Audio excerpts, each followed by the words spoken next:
ನಂದಾದೀಪವೇ ಇದು ಆಡಿಸುವ ತನ ಕರುಣೆಯ ಮೇಲೆ ನಮ್ಮ ಪಾತ್ರವು ಸಮಯದ ಸೂತ್ರವನದು ಒಂದು ಮುತ್ತಿನ ಕಥೆಯ ಹೇಳಿತು ಈ ಬೊಂಬೆ ಆ ಕಥೆಯಲ್ಲಿದ್ದ ರಾಜನಂಗೆ ನೀನು ಬಂದೆ ಯೋಗವು ಒಮ್ಮೆ ಬರುವುದು ನಮಗೆ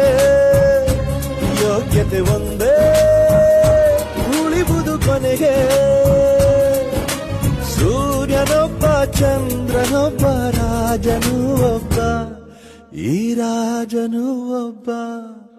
ಆಡಿಸಿಯೇ ನೋಡು ಬೀಳಿಸಿಯೇ ನೋಡು ಎಂದು ಸೋಲದು ಸೋತು ತಲೆಯ ಭಾಗ